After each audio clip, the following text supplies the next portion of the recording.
Hi this is KR. ஆக்சுவலாக வந்துட்டு நீங்கள் ஜாப் தேடிட்டே இருக்கீங்களா? எவ்வளோ தேடினாலும் ஜாப் கிடைக்கலையா? லிங்க்டின்ல அப்ளை பண்ணுறேன், நாகரியில் அப்ளை பண்ணுறேன், இண்டியில் அப்ளை பண்ணுறேன், இருந்தாலும் எனக்கு ஜாப் கிடைக்கல. ஸோ நீங்கள் பண்ணுற மேஜர் மிஸ்டேக் என்ன? உங்களுக்கான ப்ரிஃபரன்ஸ் ஜாப்பை நீங்கள் தேடுறதில்லை. ஸோ அது ஃபர்ஸ்ட் மிஸ்டேக்.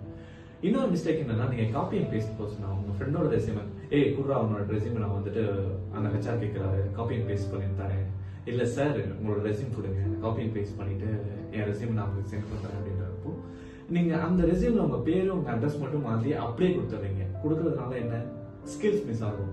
ஸோ இன்டர்வியூல போய் உட்காந்துருக்கப்போ அவனுக்கு தெரிஞ்சது உனக்கு தெரியாது, உனக்கு தெரிஞ்சது அவனுக்கு தெரியாது. ஸோ ரெண்டு பேருக்குமே தெரியாத ஸ்கில்ஸை வச்சுட்டு ஒண்ணுமே யூஸ்லெஸ் ரெசியூம் வச்சா ஏடிஎஸ்ல ரிஜெக்ட் ஆகிடும். ஸோ உனக்கு என்ன ரிலவெண்டான ஜாப் டிஸ்கிரிப்ஷன் இருக்கோ அதுக்கு ரிலவெண்டான ரெசியூமா இருந்தால் மட்டும்தான் ஏடிஎஸ் சாஃப்ட்வேர்ல உன்னோட ரெசியூம் ஷார்ட்லைஸ் ஆகும். இல்லாத பட்சத்துல அந்த ரெசியூம் வந்து ரிஜெக்ட் ஆக தான் செய்யும். ஸோ இவ்வளோ வருஷம் படிச்சு இவ்வளோ வருஷம் கற்றுக்கிட்டு என்ன பண்ண உனக்கு தெரியுங்கிறத ஃபர்ஸ்ட் உனக்கு ரெசியூம்ல ஃபில் பண்ணு. நான் இது பண்ணுவேன் அது பண்ணுவேன் அப்படின்னு சொல்றதை விட ஜென்யூனா எனக்கு இவ்வளோதான் தெரியும் அப்படின்னு டிஸ்கிரைப் பண்றது மூலமா ஈஸியா ஒரு ஜாப் வாங்க முடியும்.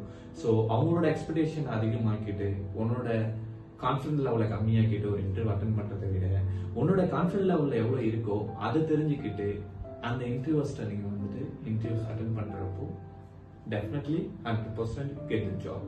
ஃப்ரெஷர்ஸ்க்கு இது மெயினான விஷயம். Thank you so much.